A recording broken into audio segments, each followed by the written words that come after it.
முருகன் பக்தர்கள் அனைவருக்கும் அன்பு வணக்கங்கள். என் அன்பு குழந்தையே, உன் உறவினர் ஒருவருக்கு நள்ளிரவில் மாரடைப்பு வரப்போகின்றது. அது யார் என்று உனக்கு தெரிய வேண்டுமா? இப்பொழுது இதை முழுமையாக கேள், உனக்கே புரியும் தங்கமே.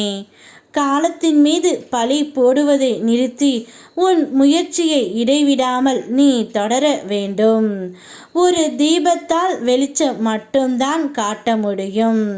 மற்றபடி பாதையில் நீதான் கவனமாக அடி எடுத்து வைத்து செல்ல வேண்டும்.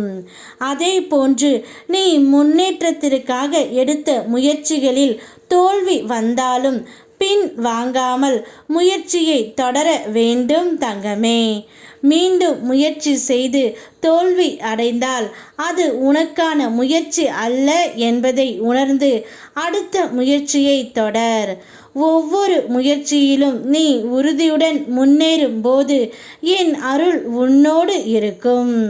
உன் முயற்சிகள் வெற்றி காண, உன் மனம் வலிமை அடைய நான் உன்னை எப்போதும் வழிகாட்டி பாதுகாப்பேன்.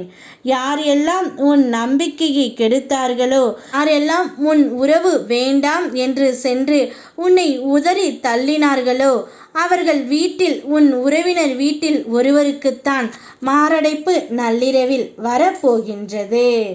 ஒரு குடும்பத்தின் பாசமும் அமைதியும் தான் வாழ்க்கையின் அடிப்படை.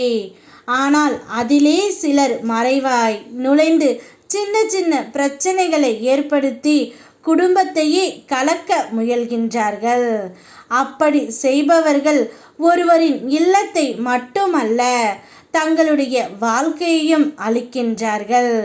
முன்னொரு காலத்தில் பாவத்தின் பலன் தாமதமாக வந்து சேர்ந்தது தங்கமே. ஆனால் இக்காலத்தில் அது உடனடியாக கணக்கு கேட்கின்றது.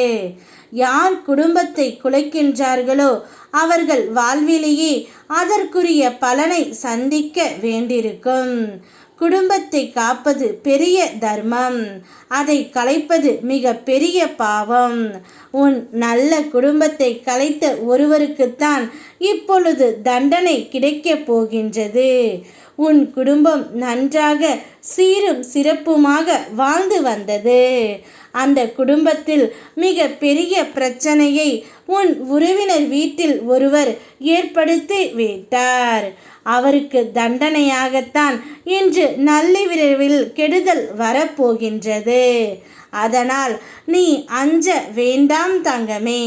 குடும்ப பாசத்தையும் நம்பிக்கையையும் பாதுகாக்கும் உன்னுடைய உண்மையான மனதை நான் பார்த்து கொண்டு இருக்கின்றேன்.